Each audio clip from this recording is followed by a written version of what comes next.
dia novamente, pessoal. Em respeito a vocês, ao nosso horário, já vamos começar aqui o nosso bate-papo sobre diversificação nesse cenário de alta de juros que a gente está vivendo atualmente.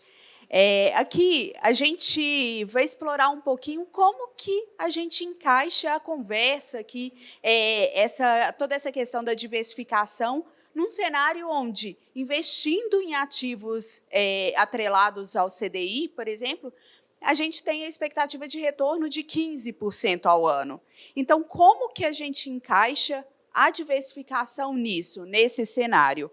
E, para me ajudar aqui, para construir esse bate-papo junto com a gente, eu tenho a Roana, que é especialista de investimentos e de portfólio aqui no Itaú. Prazer, Rô. Prazer, obrigada, Si. Bom dia, pessoal. Obrigada pela presença de vocês. E tenho também a Pietra, que é Sales no Itaú BBA. Aqui, Sales de renda fixa, né, Pietra? Isso mesmo. Eu vou explicar um pouquinho o que isso significa durante o painel. Mas bom dia a todos. Muito obrigada pela presença. Boa. E me apresentando, sou Sinara, sou especialista também em portfólio e recomendação e coordenadora do time de recomendação lá do Itaú. A gente é responsável pela elaboração das carteiras recomendadas aqui para os nossos clientes, para todos os clientes, Personalité, Uniclass, do Itaú Unibanco. Entrando aqui na nossa pauta. Como eu comentei, a gente está num ambiente de taxa de juros alta e tem vivido esse ambiente já tem algum tempo.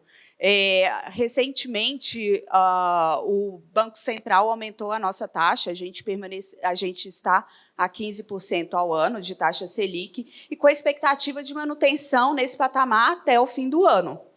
Mas aí a gente também fala, poxa, temos outros ativos aqui para investir, como ações, produtos de multimercado, internacional.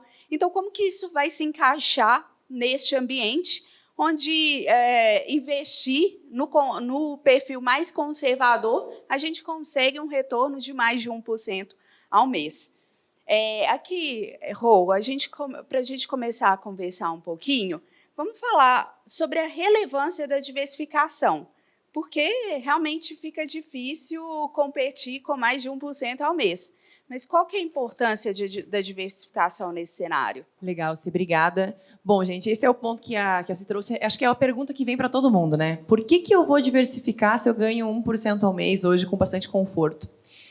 E, na verdade, o que acontece no mercado, pessoal, ele é muito cíclico, né? Se a gente for olhar hoje o histórico de juros no Brasil, a gente enxerga juros elevados em picos normalmente em décadas. A gente teve juros nesses patamares lá em 2005, lá em 2015, e agora a gente está tendo de novo.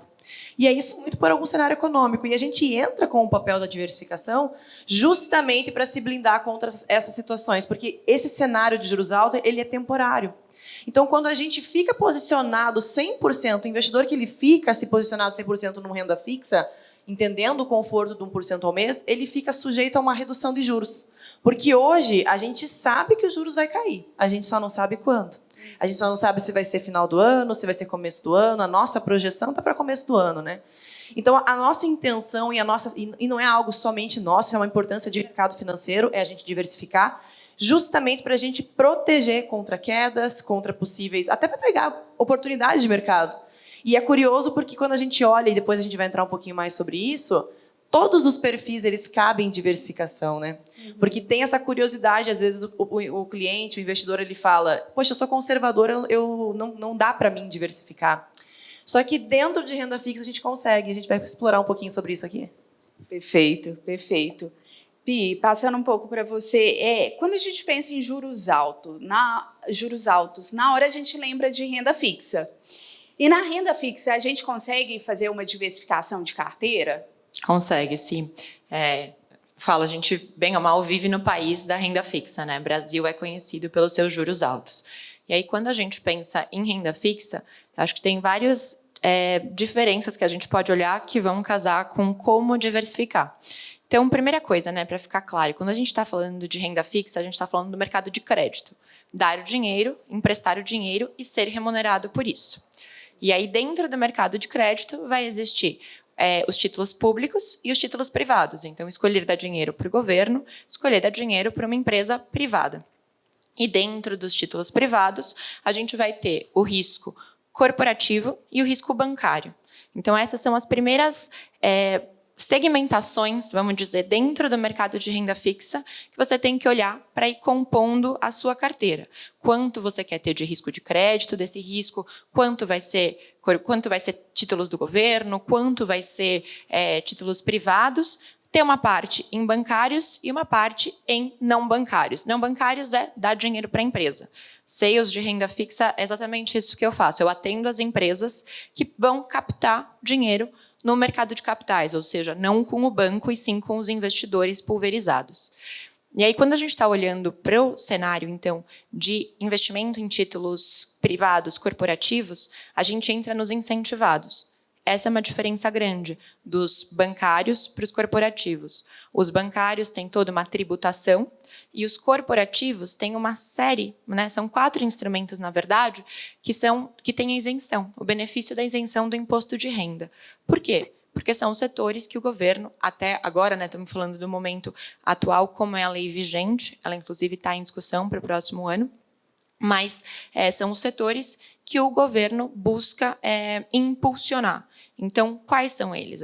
Seriam os setores básicos da nossa economia? O que o Brasil precisa para continuar crescendo, no entendimento de quem fez essa lei? Poxa, infraestrutura, agronegócio, que representa 25% do PIB brasileiro, e o setor imobiliário. Daí, quando a gente traz isso para a prática, que acho que isso aqui é o workshop, e, gente, é para vocês, tá? Então, também fiquem à vontade para comentar e para perguntar. Mas, trazendo isso para a prática, quais são os 4 instrumentos que costumam aparecer na carteira e na recomendação de quem está buscando exposição no mercado de renda fixa? São, então, de infraestrutura, são as debêntures de infraestrutura, que são regidas pela norma 12431. Isso acho que só importa para mim aqui nessa sala. Curiosidade. Tem regida por uma lei. Tem os CRIs e os CRAS, então, certificados de recebíveis imobiliários, certificados de recebíveis do agronegócio, e recentemente também a gente tem feito os CPRs, então, que é a célula do produtor rural, que é do agro também, mas é um agro mais amplo. Explicando aqui, uma usina pode emitir um CRA. Uma Suzano não pode emitir um CRA, mas ela pode emitir uma CPR, porque ela tem todo um lastro de produtora rural, das plantações de eucalipto. Então, quando a gente está entendendo, no ponto de vista da empresa, a que lei que ela se enquadra, para ela poder emitir um isento, e na perspectiva da pessoa física, a que risco ela quer estar exposta. Ela quer estar exposta no risco daquela empresa, isso é muito importante. Quando você está fazendo uma alocação, escolhendo um papel de renda fixa, eu quero esse risco de crédito, eu quero dar dinheiro para essa empresa, para esse banco que seja. Então, esse é o princípio. E daí, só aqui a gente já entra numa diversificação quase que dada do que eu falei, né? É diversificação setorial. Então, se você tiver papéis de debêntures, provavelmente 40% das debêntures que estão ao mercado são do setor de energia, né? Que é o setor de... Então, o que seria aqui setor de infraestrutura, que a gente está falando, essas debêntures de infraestrutura? É empresa de saneamento, é empresa de rodovia, é empresa de energia, e as empresas de energia são as maiores tomadoras de crédito. 40% de tudo que é emitido de debênture no Brasil, 12431, é para esse setor. E aí conecta com outro ponto que eu acho que é muito interessante, que é a economia real. E, contando um pouquinho de carreira também, eu comecei a trabalhar analisando essas emissões das empresas. Isso era 2014, eu comecei lá, a gente analisava para comprar para a gestora que eu trabalhava. Então, se a gestora queria dar dinheiro para aquela empresa, né, se a gestora queria tomar aquele risco de crédito, e eu fazia administração na época, foi meu primeiro estágio, e eu achava que eu ia detestar mercado financeiro. Isso já faz uns 12 anos, a verdade é que eu me apaixonei naquele momento quando eu entendi que o dinheiro que a gente estava dando para uma emissão ia virar rodovia, ia virar a construção de um porto, de um aeroporto. Isso era muito legal de olhar o setor de infraestrutura. E podem me chamar de romântica, mas eu realmente via um sentido naquilo, na construção do país e de um propósito. Então, essa já é, bem ou mal, assim, entender para qual atividade você está dando dinheiro já é uma forma de diversificar. Eu estou exposta aqui na minha carteira a muito risco do agronegócio, eu estou exposta a muito risco de infraestrutura. E depois a gente vai falar um pouco de quanto assim, de mensurar esses riscos. Empresas de infraestrutura normalmente são muito mais reloginho, elas são muito mais previsíveis, porque é isso, o cara vai pagar a conta de luz, do que, por exemplo, uma empresa do agronegócio, que é um CRA, porque tem toda a questão cíclica da safra, de qual que ela vai estar exposta, do preço da commodity. Então, você entendendo no que você está investindo, você consegue mensurar o seu risco. E aí, uma última forma ainda de diversificação dentro desses instrumentos que a gente falou é aqui, remuneração você quer estar exposto, porque eles são, normalmente, tem atrelados a um indexador, né? O que é isso? Eles vão estar referenciados no CDI, eles vão estar referenciados na inflação. Aqui variável do mercado, no final do dia, eu vou estar colhendo a rentabilidade, está atrelado ao quê? E isso está normalmente muito atrelado também à atividade daquele emissor.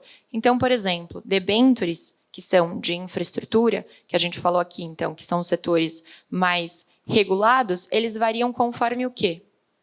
Conforme a inflação, né?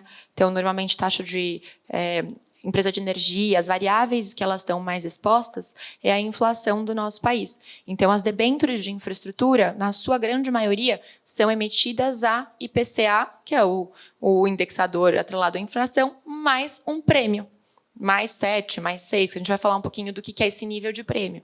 Então, aqui você vai ter também a diversificação por nível de rentabilidade, seja um IPCA, CRIs e CRAs, normalmente, são atrelados ao CDI. Então, aqui você já está diversificando na sua carteira, compondo com outra referência de rentabilidade. Também tem as pré-fixadas, que é uma taxa determinada, você vai saber lá 15%, e não vai importar tanto se vai mudar, né? Não vai, na verdade, importar, não vai refletir uma mudança do CDI ou da inflação no quanto você vai receber.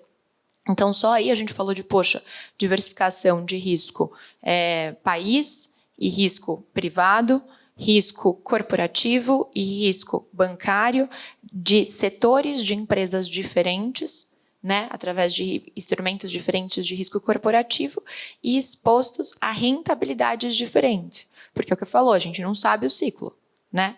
É o que a Ruana falou. A gente pode ter, agora, no momento de taxa alta, atrelado ao CDI, legal. Mas, poxa, e se esse CDI baixar, e esses títulos normalmente têm prazos longos, são investimentos de 5, 10 anos. Aí não é tão interessante. Então, nesse momento, você vai querer ter, talvez, mais inflação, e aí eu vou deixar para as meninas que elas vão saber o que é bom em cada momento. Eu estou aqui, meu papel é estar com as empresas e trazer essas emissões ao mercado. E é até legal que a gente trabalha juntas, literalmente. A gente tem hoje, quinta-feira de manhã, a nossa reunião, né, Si? Para discutir tudo isso para os clientes do Itaú. E é muito, até complementando o que a Pietra falou, gente, olha o tanto de informação que a gente está falando em diversificar dentro de uma única classe de ativos, né? A gente está falando de renda fixa. E, por vezes, a gente tem aquele pensamento de que renda fixa está atrelado somente àquele CDB, aquela LCI, aquele produto que é o usual do nosso dia a dia. Mas esse produto em si, as debêntures incentivadas, além de elas terem a isenção assim como letra, elas começaram a crescer bastante há pouco tempo, né? A gente teve uma procura e uma oportunidade muito boa. E isso foi um movimento muito legal do nosso país. Com certeza. Porque antes o setor de infraestrutura era muito dependente de bancos de um BNDES, de bancos de fomento. E do momento em que a gente vê o mercado mesmo dando espaço para que essas empresas captem não só com linhas subsidiadas, que tem, enfim, um nível de economics que a gente fala, enfim, para o governo, que pode ser, enfim, sempre reavaliado. Poxa, quando ele acessa a pessoa física, é muito legal para o mercado se desenvolver. Quando a gente olha em países desenvolvidos, eles têm mercados de capitais muito desenvolvidos. O que é isso? As empresas vão ao mercado, conversam com o investidor, e para o investidor é ótimo, porque ele tem acesso a diversificação, a produtos de investimento diferentes. Então, é um ganha-ganha para as duas pontas quando a gente olha economias maduras. E a nossa parte de recomendação, né, se ela entra muito na curadoria desses papéis, né? Entender quais são os papéis que fazem mais sentido comparando risco versus retorno. E um ponto legal que você trouxe é o nível de taxa que a gente vive hoje. Quando a gente pensa em juros a 15, a gente esquece de olhar o nível de taxa de inflação que a gente está possível de contratar. A média no Brasil, gente, só para vocês terem uma ideia, é 4% de inflação, de 4% de ganho real. Hoje, a gente consegue pegar nesses papéis inflação mais 7, inflação mais 6, e empresas com nomes muito sólidos, como o próprio Petrobras, Vale, entre outras empresas. E o melhor isento, né, Ru? E isento, que é um detrator importante para o nosso dia a dia, né? Então, assim, esse ponto que você trouxe, Petra, é muito legal e contribui muito com o nosso ponto de diversificação. Exatamente. E em termos práticos, quando a gente pega todos esses pontos que a Pietra falou, quando a gente vai pensar no nosso portfólio, é interessante colocar todas essas características lá. A gente não investe, não é recomendado a gente pegar um papel de um setor e alocar todo o nosso percentual daquela classe naquele papel. A gente recomenda, assim como em outros ativos, montar uma carteira um pouco mais diversificada. Eu tenho no meu portfólio um percentual que vai em empresas de infraestrutura, empresas do setor de papel e celulose, em títulos de empresas aqui do setor sucroalcooleiro, todos diferentes setores aqui, porque aí eu já não fico mais exposto a um determinado tipo de risco. Então, a gente precisa se atentar a este ponto quando a gente está montando o nosso portfólio. A gente não coloca todos os ovos na mesma cesta. Em crédito privado, isso é essencial, essa diversificação aqui em diferentes papéis, em diferentes setores. E tem um ponto também que eu acho que eu quero salientar da sua fala, Petra, que a gente, dentro de crédito privado, temos emissões em diferentes indexadores, ligados ao IPCA, ligados ao CDI, os pré-fixados, eventualmente, também a gente encontra no mercado. Então, para essas diferentes classes, a gente consegue ter uma parcela do nosso portfólio também nesse tipo de título e aproveitar de características como a própria isenção aqui de imposto de renda que eles têm. Falando um pouquinho sobre a diversificação nos diferentes indexadores, Rô, isso cabe para todo o perfil de investidor? Como que se dá aqui do investidor conservador ao investidor agressivo? Como que se dá a alocação nesses diferentes indexadores e em outros também que a gente tem disponível no mercado? Legal, Cícia. Esse é um ponto bem importante, porque, de novo, esse ponto que a gente falou no início, né? Traz essa dúvida. E, sim, respondendo a nossa pergunta, hoje a gente pensar desde o conservador ao agressivo, por exemplo, a classe renda fixa, que a gente está abordando bastante aqui, pré-fixado, inflação, pós-fixado, a gente tem para todos. O que vai mudar muito é o nível de percentual em cada um. Então, por exemplo, eu tenho lá 100% do meu patrimônio, quantos por cento desse patrimônio a gente sugere em cada caixinha dessas? Um pouquinho no pré-fixado, que eu vou me proteger contra a queda de juros, como você mesmo mencionou. A gente tem produtos hoje, gente, no mercado como um todo, a gente tem produtos que te protegem numa queda. Eu consigo parte do meu patrimônio colocar numa taxa de 14% ao ano, por exemplo. Então, é a gente imaginar que eu consigo me proteger de qualquer decisão que venha lá de cima, justamente para que meus juros continuem rodando 1%. Mas a gente não sugere colocar tudo lá, porque existe toda uma dinâmica de venda antecipada, existe, sim, essas sazonalidades de volatilidade, existe risco e retorno para cada tipo de perfil. Agora, a inflação, por exemplo, para todos os perfis, tá, pessoal? E é legal até a gente falar, que a gente está falando muito aqui sobre o Brasil, mas a gente pouco fala ainda no Brasil sobre o mercado internacional. E é curioso a gente falar, porque, por vezes, a gente pensa, não, lá fora é muito arriscado, não, Deus o livre, eu não quero. E é muito curioso, porque se a gente for pegar uma empresa, comparar a Apple, a nossa Petrobras, é absurdo a diferença de tamanho e de valor. Então, assim, a gente aqui também recomenda, inclusive no momento de agora, porque quando a gente fala juros altos, a gente não está falando só do Brasil, tá? Quando a gente olha Estados Unidos, está em níveis e patamares de juros bem elevados. E só para contextualizar um pouquinho o cenário que a gente vive, porque a gente sabe, como mulher, como empreendedora, como mãe, que é muito difícil a gente parar para ver e acompanhar o mercado. A gente, por vezes, a gente acaba deixando a nossa conta de lado, né? Falando, meu Deus, esqueci uma conta aqui. Porque é tanta coisa para a gente fazer. E aí, uma das principais mensagens que a gente quer passar para vocês aqui, que o nosso time está lá para trazer o atalho para vocês. A gente estuda, a gente faz isso o dia todo, a gente fala de mercado o dia todo, para a gente traduzir todo esse cenário econômico nessas caixinhas de investimento, como pós-fixado, inflação, ações também, e daí para trazer para vocês a cada perfil do investidor o que a gente recomenda de fato. E aí, falando do mercado internacional, a gente está com uma expectativa de juros por lá reduzindo também. Provavelmente, semana que vem, a gente enxerga um Banco Central de lá diminuindo os juros.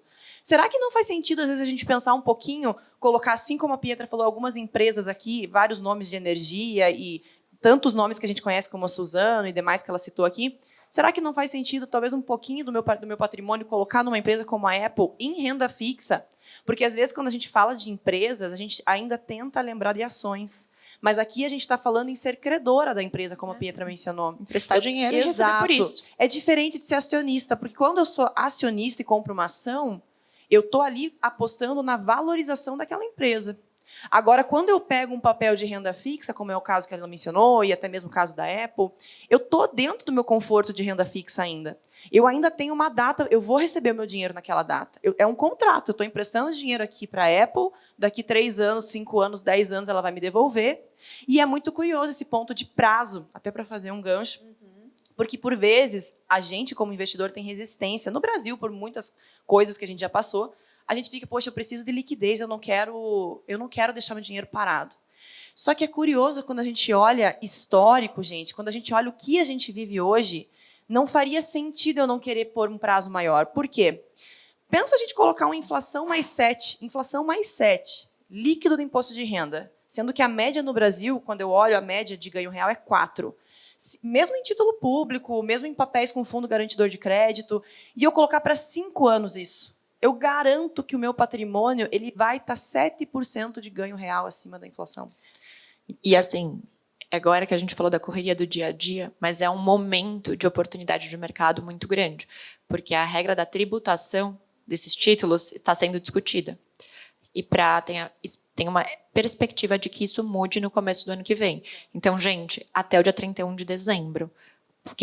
A regra é válida até dia 31 de dezembro. Aproveita, se organiza, tira uma semaninha para entrar em contato com o seu especialista Itaú de investimento e escolher as alocações que vocês vão fazer nos títulos isentos, porque a partir do próximo ano é esperado que eles sejam tributados. Ainda vai ser uma tributação menor, pelo menos no desenho que tem hoje, comparado com os outros títulos, então eles continuam sendo vencedores em todas as análises que a gente faz, mas é óbvio que a melhor coisa é aproveitar enquanto ainda é isento. E esse ponto que você colocou, Pietra, é bem importante, porque na nossa parte de recomendação, a gente só não olha a ponta ganhadora. A gente também olha como que a gente não se deteriora no imposto de renda, como que eu me protejo contra uma sucessão. A gente também tem a parte toda de recomendação para a sucessão de patrimônio, porque é muito sobre isso, né, gente? Quem já passou aqui por um inventário, por exemplo, sabe a dor que é. A gente só sabe a hora que está ali, que por vezes a gente sempre quer deixar para amanhã, né? Amanhã eu vejo, amanhã a gente vê o que acontece. Agora, recentemente, o governo trouxe imposto de renda, o IOF, aumentou. A gente já teve uma alíquota maior para mandar dinheiro para fora. A gente não tinha IOF em previdência, agora passa a ter. Então, assim, continua sendo atrativo, continua estando em prateleira? Sim, mas a gente começa a perceber que tem coisas que não estão na nossa mão. Então, por isso que a velocidade do tempo é muito importante. Então, o que a gente gostaria de provocar aqui, em conjunto com o que as meninas estão falando, é a gente realmente parar para olhar como que está meu portfólio hoje, dada a nossa recomendação. Poxa, eu estou colocando, porque, por exemplo, a gente tem hoje divisão em várias classes de ativo. Eu estou aproveitando todas essas oportunidades? Não estou? Então, calma. Então, deixa eu chamar meu gerente, meu especialista. Olha, o que você tem para eu aproveitar essa classe de ativo aqui? Porque o produto... É muito curioso isso, né? Assim, a gente fala porque é normal quando a gente chega na família, com os amigos, o pessoal fala, qual que é o melhor produto para investir hoje? Me fala o melhor produto, eu quero colocar a melhor ação, o melhor produto que está ganhando mais. Eu fujo dessa pergunta, eu levanto. Aí você fala, então, veja bem, não é sobre o produto, é sobre o momento econômico. E isso conversa muito com também as gerações, né? Se você pergunta para o teu avô, ele vai falar uma coisa. Se você perguntar hoje para o teu sobrinho, ele vai falar que é criptomoeda. Se falar para o teu pai... Então, cada um... Que é o perfil de risco. Que é o perfil de risco, conversando com o que ele viveu naquele cenário econômico também. Então, isso é muito curioso. E deixa até uma provocação a mais. A gente sabe, como empreendedora também, pessoal, que a gente cresce nos momentos de incerteza. Não é no momento calmo que a gente pega uma oportunidade. É no momento de adversidade, de incerteza, que o teu concorrente vai vender mais barato, que o teu concorrente vai estar desesperado e vai querer fazer algum movimento mais emocional do que racional. E quando a gente pega juros estressados, como a gente está agora, o momento não é de esperar os juros cair, o momento é da gente olhar, ver a oportunidade e trazer a alocação de diversificação. Tá? Perfeito. E é bem interessante isso. Em termos práticos, agora para uma alocação, o que é indicado? É claro que a diversificação é sempre o ponto aonde a gente quer chegar. Tem uma frase que eu gosto muito que fala que a diversificação é o único almoço grátis que existe no mercado financeiro. E realmente é. Mas, muitas vezes, não dá para a gente alocar todo o nosso recurso em todas aquelas classes de ativos, 8, 9 classes de ativos. Mas por onde que eu começo e considerando o nosso cenário econômico, onde existem algumas oportunidades?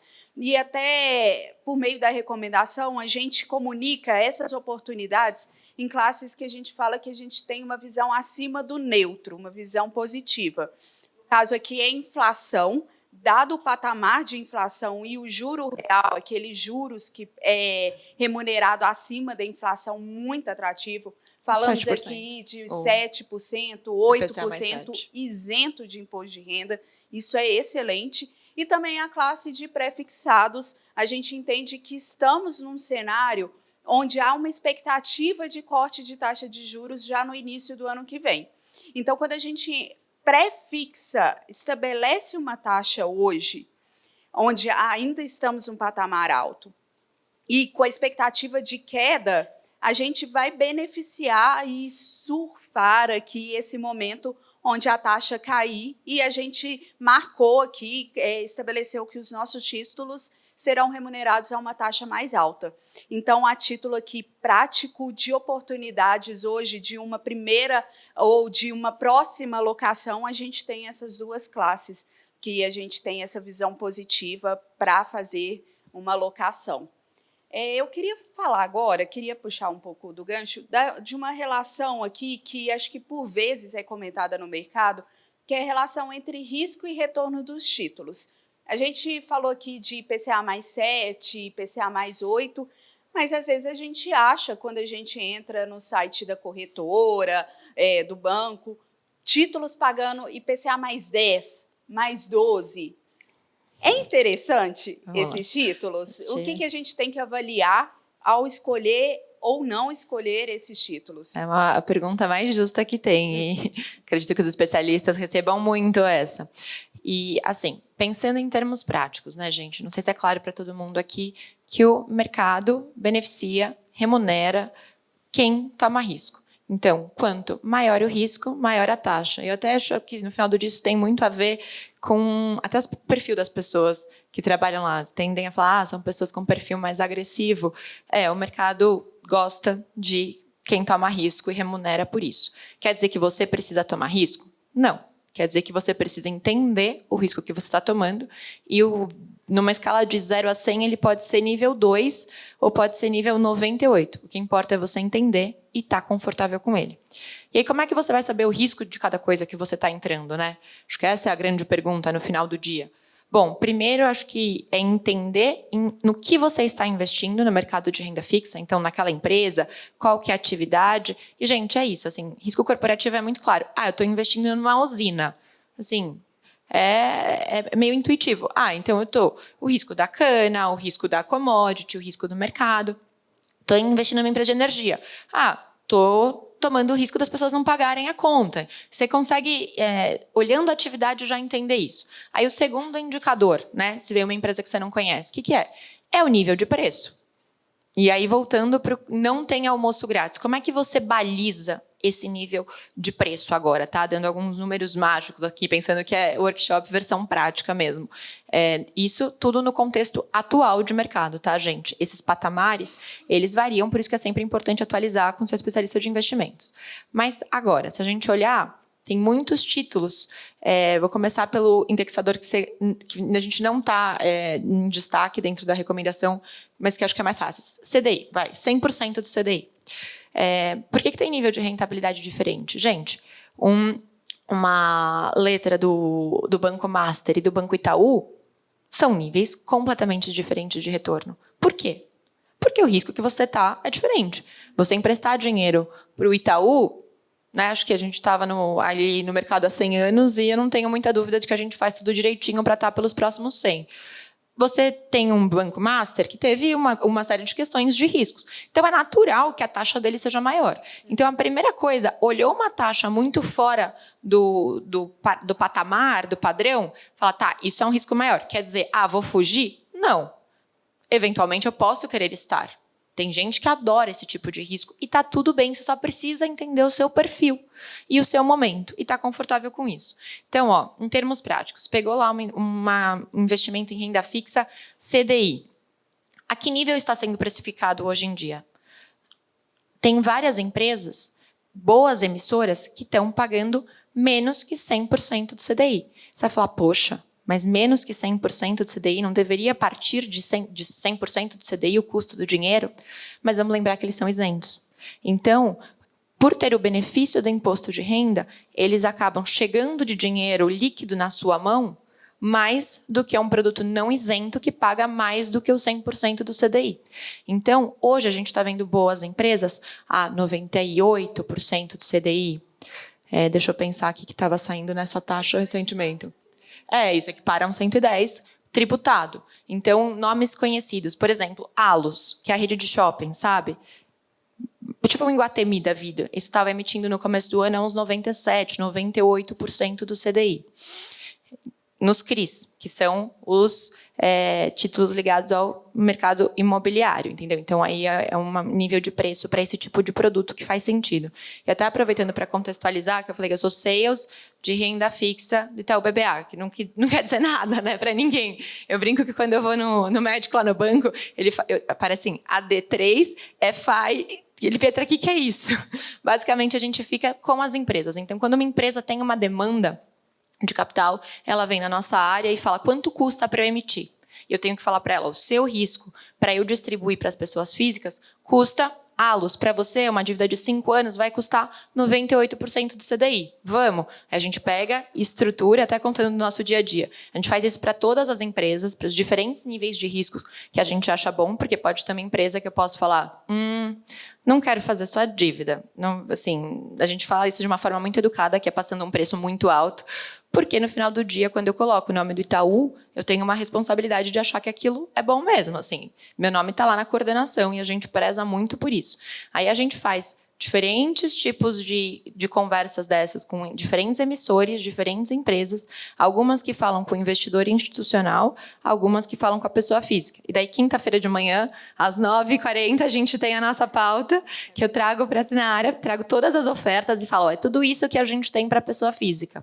O que faz sentido? Daí ela olha a visão risco-retorno com a recomendação do banco. Ela defende vocês. Ela defende.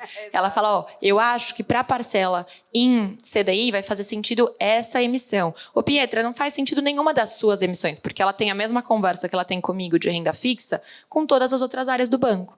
E daí ela vai trazer outros produtos. Inclusive, um nosso que entrou na recomendação dela recentemente, na parcela de IPCA, inclusive, foi Suzano. Então, foi uma CPR de Suzano. Gente, Suzano, eu não sei se as pessoas têm noção, é uma das melhores riscos de empresa do nosso país.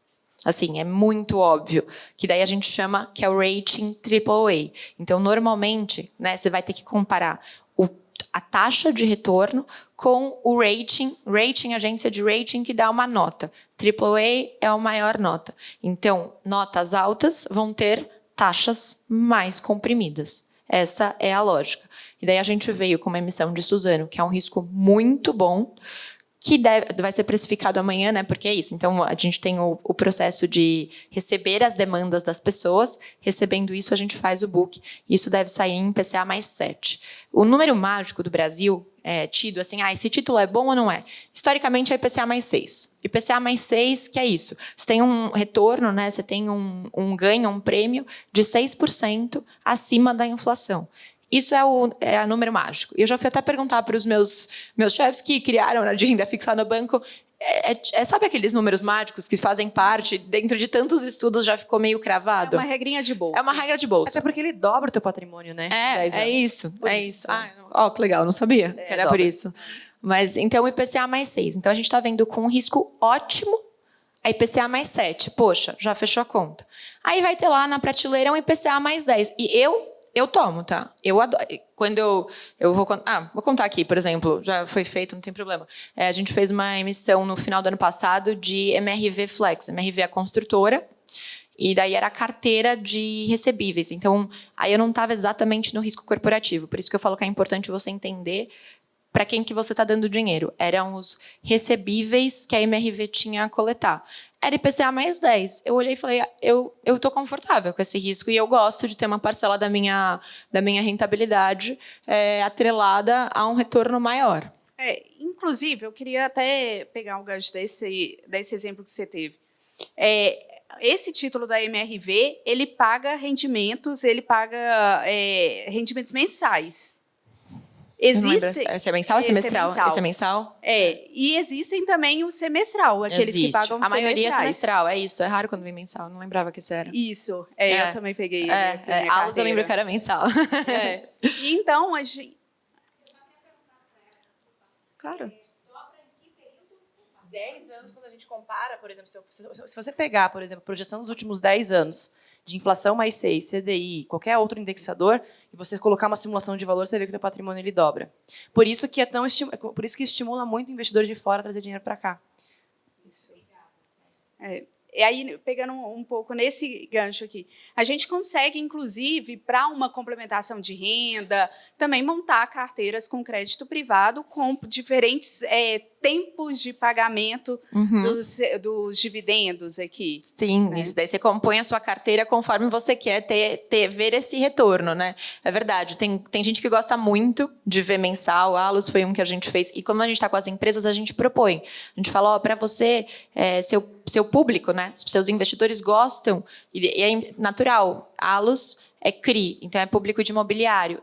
E quem gosta de investir em imobiliário está acostumado com o quê? Com o fundo imobiliário, que distribui rendimentos mensais. Então, a gente propõe. E aí, isso também impacta na precificação, tá, gente? Aí vai vir um termo chato, técnico, mas é a duration do papel. Então, conforme ela tem amortizações mais regulares, mensal, semestral, o que a duration, vamos traduzir para prazo médio. A conta não é a mesma, mas é como se você pegasse um prazo médio do seu recebimento.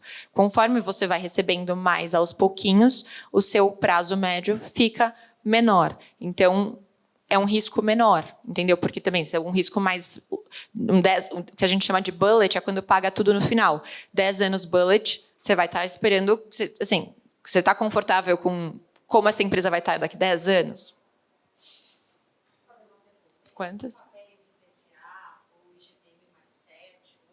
Normalmente eles têm um prazo longo para liquidez só no final. Existe um mercado secundário para isso? Nossa, é a deixa para a próxima pergunta. Perfeito, excelente pergunta. Existe. Assim, inclusive, trazendo esse momento de oportunidade, como é que funciona? Você compra e você não está preso nesse papel para sempre. Por quê? Porque existe toda uma liquidez de mercado de secundário de você vender isso. E aí impacta, qual que é o ponto? A marcação a mercado e a marcação na curva. Então, o que é a marcação na curva? Se você pegar esse papel e projetar o recebimento dele até o final, você vai ter aquela curva. Então, essa é uma curva. Então, você esperou isso. Em que cenário você vai ter isso se realizando? Se você segurar pelo prazo de vencimento, pelos 10 anos. Como que a gente acompanha dentro do Itaú para ser... Não é todo mercado que acompanha. E, assim, a gente até pensando... acho que faz sentido quem olha diferente também, mas a gente é muito transparente no banco. Assim, hoje, quem tem conta no Itaú e vai ver seus papéis de renda fixa, tende a ver isso marcado a mercado. O que é o mercado? Se eu quiser vender isso agora, quanto isso vale? Porque as coisas mudam de valor conforme o cenário. Toda hora. Entendeu? Então, você tende a ver esse descasamento, às vezes, da curva para a marcação de preço de mercado. E isso pode ser a seu favor, pode ser que você compre uma coisa. Por exemplo, quem comprar agora título isento. Será que isso não vai valer muito lá na frente, se quiser vender? Entendeu? Então, você tem... mas isso também pode vir contra você. O que é isso, vir contra você? Você tem, por exemplo, os títulos pré-fixados. Né? Acho que a gente falou de percentual de CDI, a gente falou de de inflação e nos pré-fixados. Às vezes você toma um risco quando a taxa estava na casa de 12%, né? A Selic estava em 12%. Agora a Selic está em 15%. Poxa, isso estaria avaliado a um risco maior. Então, você está vendo uma marcação negativa no seu papel. E daí isso impacta na prática se você for vender. Se você não for vender e for carregar, tranquilo. E daí eu acho que vem no como você trabalha a renda fixa na sua carteira, né? Você tem que estar confortável com aquele prazo. Não é o dinheiro do leite. Porque o dinheiro do leite é o quê? O dinheiro de menos risco. Você precisa vender agora. Você precisa ter certeza de quanto isso vai valer. Então, poxa, não é o dinheiro do leite, o dinheiro necessariamente desses papéis longos, principalmente, mas é um dinheiro que eu sei que pode ter uma oportunidade de eu sair ou de eu vender. Então, também não é o dinheiro que eu vou travar. Acho que a ação já é outro nível de risco. Aí você tem que ter mais estômago para carregar. Aqui é esse meio termo. Isso chama aqui perfil de investidor, vocês chamam? Um moderado, um pouco do arrojado. Exato. Perfeito, perfeito. Eu só queria dar um passinho para trás, explicar um pouco do mercado secundário. O que é o mercado secundário? Quando uma empresa ela vai emitir um crédito privado, ela emite para poder captar. Então, quando a gente entra numa oferta pública, aquele dinheiro captado vai diretamente para a empresa. E isso é chamado mercado primário. Então, a empresa captou o dinheiro dela, ela entregou aquele título lá que fala as condições que a empresa vai pagar aquele empréstimo que ela tomou junto ao investidor. Mercado primário. Eu, como investidora, nós, como investidoras, a gente comprou aquele título, mas a gente tem uma necessidade de liquidez. A gente entende que existe alguma outra oportunidade em algum outro setor, em algum outro ativo. Eu quero me desfazer desse papel. Como eu faço? Eu vou ao mercado secundário, onde eu não mais me relaciono com a empresa. Eu me relaciono aqui com outros investidores que queiram comprar esse papel. Então, eu chego aqui, Roana, eu tenho um título, eu tenho uma CPR da Klabin, que a gente teve uma oferta agora recente, eu preciso me desfazer. Quanto que o mercado está pagando nesse título? O mercado está pagando X. Roana, você aceita comprar? E a Roana compra no mercado secundário diretamente de mim. Um dos benefícios da gente acessar o mercado secundário é que a gente consegue encontrar títulos que foram emitidos no passado de boas empresas e muitas vezes está com um prazo de vencimento um pouco mais curto. Se a gente for pegar novas emissões, tem emissões de vencimento em 2033, 2035, até mais. Se, porventura, o meu prazo, e eu desejo, por conta do meu perfil de investidor, um prazo mais curto, eu consigo acessar no mercado secundário esses títulos de prazo mais curto. Um outro benefício também é que, como a Pietra explicou, os títulos são marcados a mercado. Então, a gente consegue aqui pegar no mercado secundário, acessar no mercado secundário, títulos com taxas diferentes e por vezes, aqui, até melhores do que aquelas taxas emitidas no começo, quando o título saiu no mercado primário. Isso porque as condições do mercado mudam e o preço daquele título é adaptado às condições desse mercado. Então, tem algumas características que também trazem benefícios ao mercado secundário, e que é mais uma outra opção para nós, como investidoras, acessarmos e diversificarmos nossa carteira. Eles são complementares, né? Isso. Na verdade, é para dizer que o secundário ele é um oceano, né? A gente tem a lagoa ali, que são as ofertas públicas, que sai direto das empresas. Elas têm janela. É esse o ponto que torna elas, às vezes, difíceis de capturar. Vai. Exato, porque você pega, por exemplo, hoje a gente vive um mercado secundário muito oportuno. Você também consegue enxergar muitos quem quer comprar no mercado secundário, não vender, né? Quem quer comprar lá tem muito papel legal. Porque ele reage muito ao mercado, né? Porque vai muito em linha com, por exemplo, tudo que a gente fala aqui são, por exemplo, por que a gente entende que inflação mais 7 é importante? Tudo dado um comportamento de mercado, daqui para frente vai ter um novo comportamento, mas que colabora e contribui com esses pontos, né? Perfeito. Até nesse ponto de janela, que eu coloquei para ficar claro, o que é? Poxa, a Suzana está captando, ela precisa saber que dia que ela vai ter esse dinheiro no caixa dela para ela se organizar. Normalmente, esse prazo de captação, e a gente briga muito com as empresas, gente, para estender ele, para dar tempo de todo mundo no Itaú saber ligar para os seus clientes, se organizar, fazer a provocação, vocês analisarem, decidirem, voltarem, mas na prática a gente consegue deixar esse prazo de captação aberto por mais ou menos 15 dias. E vamos lembrar que eu já dei um preço para a empresa. E o mercado brasileiro, ele muda bastante. Exato. Então, isso é importante. Para o cliente, costuma ser mais eficiente entrar no primário, porque quem paga uma série de custos é a empresa. Então, é um mercado bastante interessante, inclusive para o que a gente chama de criar funding. Que trazendo aqui também o ponto de cenário, assim, a curva abriu muito, os juros ficaram muito altos no Brasil dos últimos anos para cá. Então, quem criar um estoque mesmo dentro da sua carteira de investimento, com títulos nesse patamar de rentabilidade, quando a curva começar a fechar, que a gente fala que essa expectativa de queda de juros, você vender isso vai abrir vai ser uma super oportunidade para você vender títulos precificados muito alto.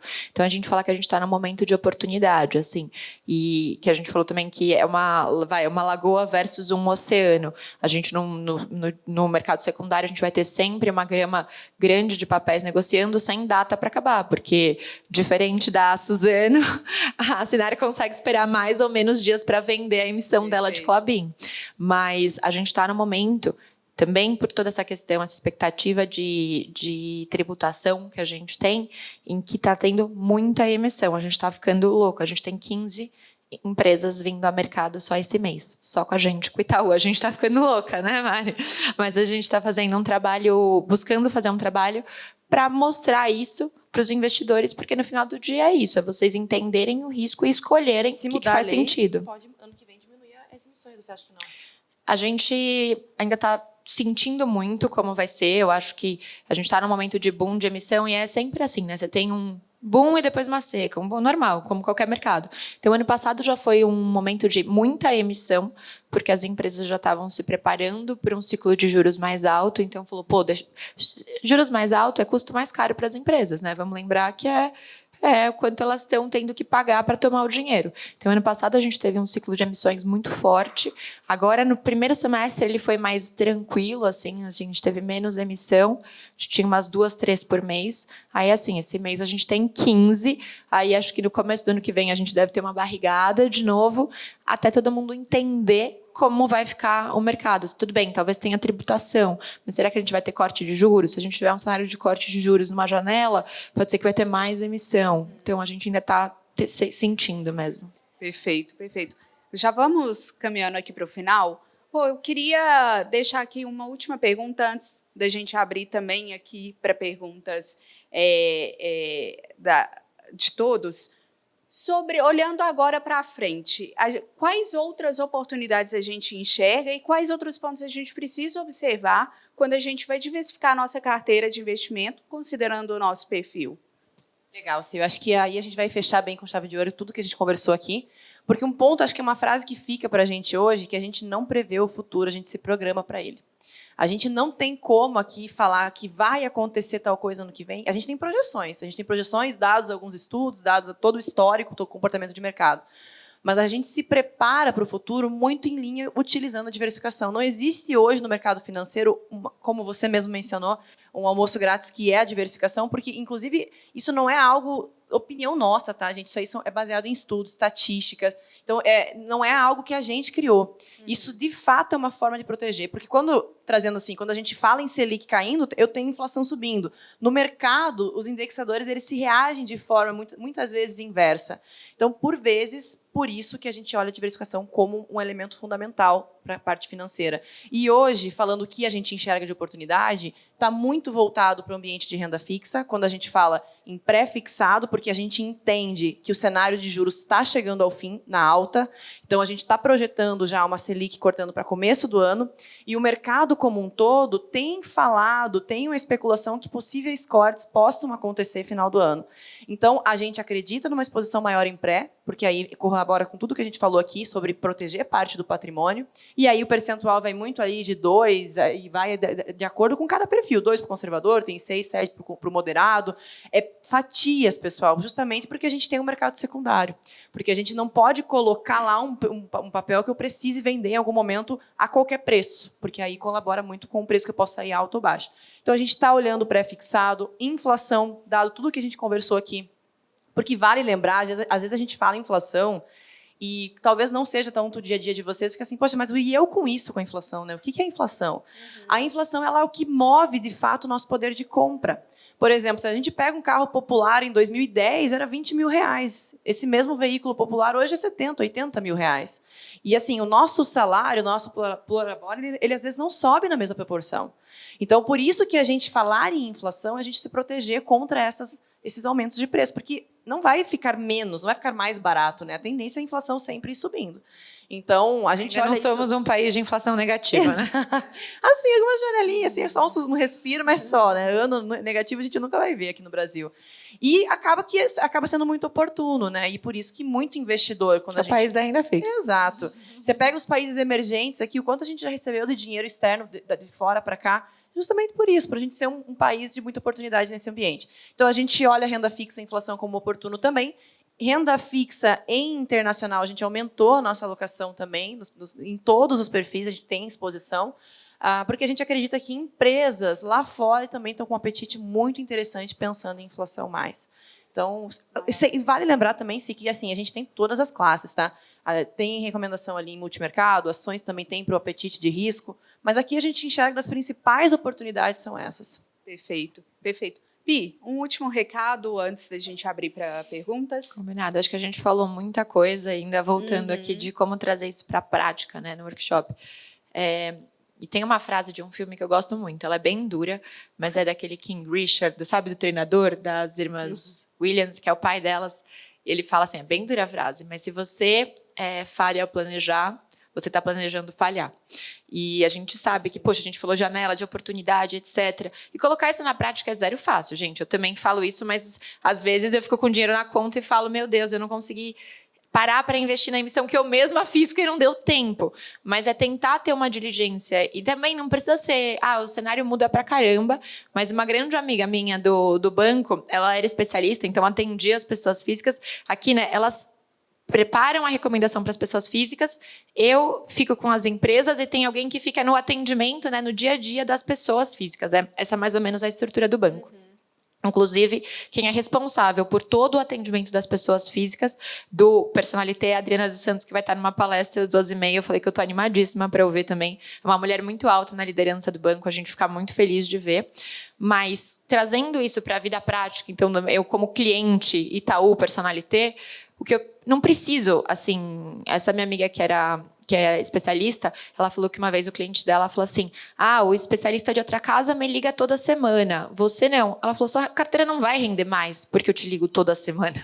Então, a gente também não precisa ficar toda semana. O mercado deixa a gente nervoso, ansioso, muda o tempo todo. Mas talvez ter um planejamento de a cada 3 meses parar, olhar a rentabilidade, ver quanto eu gastei, quanto eu ganhei nesses 3 meses, quanto sobrou, deixa eu olhar como é que está a recomendação do banco, trocar uma ideia com o meu especialista Itaú.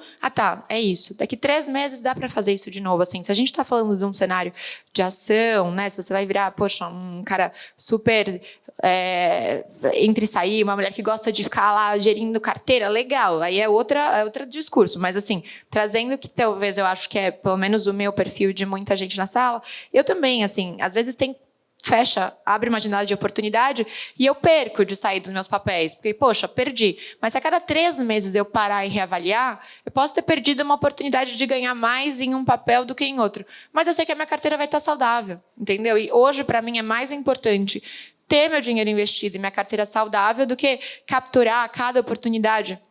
Os meninos que eu trabalho, eles investem em B longa, 45 e fecham. Eu falo, ótimo, legal, você passa o dia na mesa olhando curva, eu passo o dia visitando cliente. Eu não tenho como ficar olhando se fechou a curva hoje para vender, não tenho. E tá tudo bem. E não, já passei esse fomo que eu tinha, essa dor de perder essas oportunidades e estou olhando muito mais um jogo de longo prazo agora. Eu só vou comentar isso que você falou por último, para passar para si aqui. A Ana falou sobre isso, a Ana Magalhães, a nossa embaixadora, e eu achei muito curioso que ela trouxe que existe uma pesquisa que nós, mulheres, a gente demora muito. Você lembra que ela falou isso, né? Que nós demoramos muito para tomar uma decisão. Por vezes, a gente fica sério, a gente pesquisa, a gente sofre, a gente olha. Porque a gente não quer errar. A gente não quer errar. A gente não quer errar. Agora, o homem não. O homem ele vai lá, trade, ele compra, ele vende. Porque o homem ele não está nem aí. Ele vai, os homens atrás me perdoem. Mas a gente tem essa preocupação de vou tomar uma decisão muito assertiva. Eu era muito curioso assim. isso, né? E o ambiente em que eu fico do banco ele é bastante masculino aqui, compartilhando. Mas aí eu aprendi uma coisa que, assim, olhar 45 alternativas não vai me fazer tomar uma decisão 45 vezes melhor e vai me fazer perder 45 vezes mais tempo. Então, por isso que eu falo, hoje eu sou mais prática. O que eu quero? Eu quero ter meu PCA mais 7, eu quero ter minha parte aqui em CDI. Perdi a oportunidade da fechamento da B. Perdi, mas tudo bem, minha carteira está bem, está rendendo, daqui 3 meses eu olho de novo, porque é o que dá para fazer. Exato. Perfeito. E eu queria agora abrir para perguntas, se tiverem alguma pergunta sobre os temas que a gente abordou aqui, fiquem à vontade.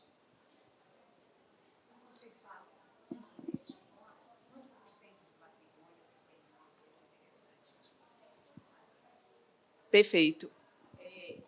Eu vou repetir a pergunta dela, depois eu passo o microfone. Ela perguntou quando a gente vai investir fora, no exterior, quantos % do nosso patrimônio aqui é recomendado a gente alocar.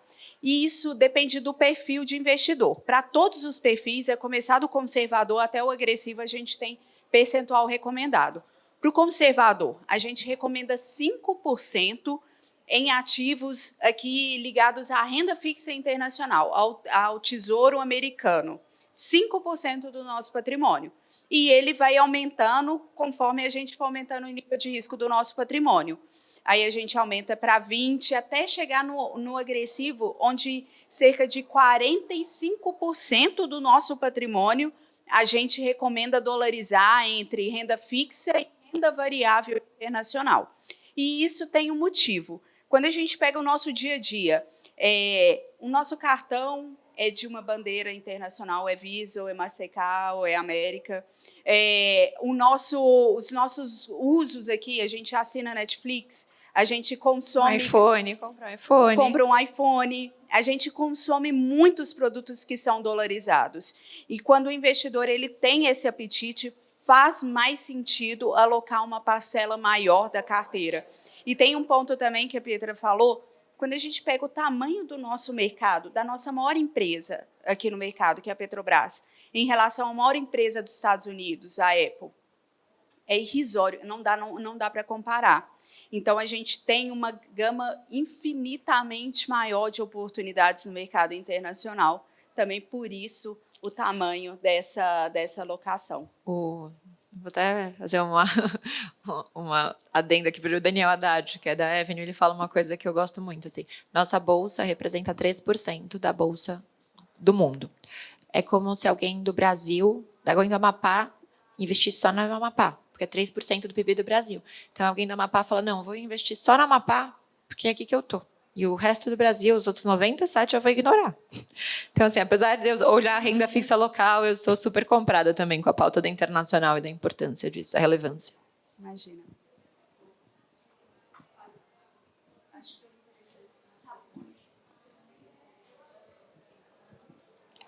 Acho que vocês falaram muito de diversificação, né? E também de não ter tempo. Então, é uma coisa que é meio conflitante, né? Ao mesmo tempo, precisar olhar um monte de ativo, só que, ao mesmo tempo, não ter tempo nem para olhar o básico, né?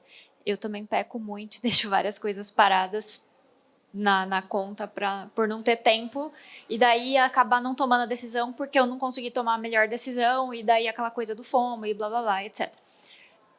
Como que o ETF pode me ajudar isso? Eu sei que o ETF está crescendo muito no Brasil, e, enfim, é um ótimo veículo para diversificar, mas faz um recorte de ETF para mim de renda fixa. Se vocês conseguem trazer alguns exemplos que vocês acham agradáveis para ETF de renda fixa. A gente tem a nossa recomendação ETFs para a classe de renda fixa. Ele é uma opção mais passiva, porque você segue o indexador de fato, para quem não tem tempo.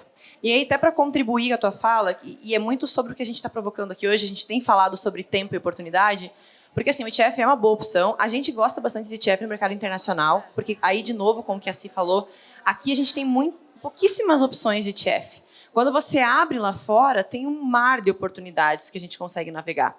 E qual que é o ponto do tempo? Se a gente for olhar a fórmula da matemática, o principal fator ali é o tempo, que vai fazer a mágica acontecer. O mercado que a gente vive hoje, e aí a tradução que a gente quer trazer é assim, você não precisa ficar mexendo na tua carteira. Se você pega teu portfólio hoje e pega esses produtos de inflação mais 7, aqui a gente está falando de um produto de vencimento de 5, 10, 15, 20 anos. Você pega um tesouro, você pode pegar 2040, 2050. O cenário que a gente está hoje, ele é muito favorável para carry trade, que é justamente você carregar esse produto. É justamente, e inclusive o que os investidores lá fora fazem é justamente isso. Vir para cá, por vezes, e até grandes fundos lá fora, carregar produtos daqui para realmente não mexer mais. Porque não faz sentido eu tirar de uma inflação mais 7, por exemplo, muito difícil um cenário de você enxergar que é, poxa, estou com um papel ruim aqui, inflação mais 7. Não vai, é um cenário muito inimaginável, tá? Se a gente for pensar no cenário de Brasil. Então, contribuindo com o ETF é uma opção, a gente tem na nossa recomendação aqui, mas a gente ainda olha mais lá fora, em ETF, até por conta de tributação. E aí, o que a gente pensa? Se você pensar em produtos com inflação mais 7, faria mais sentido do que você olhando a longo prazo, no nosso ponto de vista hoje. ETF tende a ter um custo, né? Exato. Ele normalmente, por isso que eu gosto, e aqui não é uma recomendação de investimento, eu estou comentando o que eu faço, tá? Eu não é minha minha atribuição da recomendação, mas eu uso o ETF para a parte internacional, porque às vezes eu acho que faz mais sentido do que eu investir num fundo, porque o fundo vai ter uma taxa de administração e gestão ainda maior do que a de um ETF, mas um ETF vai ter alguma taxa. Normalmente é mais barata que de um fundo ativo, mas ela existe. E se eu pegar o papel direto, vamos lembrar que quem está assumindo boa parte dos custos de distribuição é a companhia e você não tem custo de gestão, né? Você não tem que pagar um gestor por isso. Você escolher um fundo, vai carregar ele. E é o que eu falei, eu carrego os meus, são raríssimos os que eu vendi. Porque esses papéis eles vão pagar índice também, né? Eles não vão ficar à mercê de... Eles vão pagar CDI ou vão pagar inflação, mais alguma coisa. Você já vai entrar com a taxa garantida. Então, o mesmo Tesouro, por exemplo, se for um caso, poxa, quero entrar para risco soberano, o Tesouro também tem essa oportunidade. Mas, assim, ETF cabe, mas esses produtos que a gente trouxe vai muito em linha com a questão estratégica, de carrego mesmo. Não é sobre você ficar olhando mês a mês. É sobre, assim, entrei nesse papel e esqueci. A ideia é realmente essa. É você pegar, olhar um percentual que o ETF vai na mesma linha, de você não precisar daquele capital, não projetar precisar, e deixar para longo prazo. A curva, né? E capturar o movimento da curva que a gente falou. E o legal é que ele paga os rendimentos na conta. Isso também é uma mecânica legal. Então, por exemplo, se alguém aqui tem filho em época de escola, tem muita gente que monta a carteira, ou de tesouro, ou de papéis de crédito privado, para que pague esses rendimentos semestrais na conta, para justamente suprir essa alta, por exemplo, de um período escolar. Perfeito.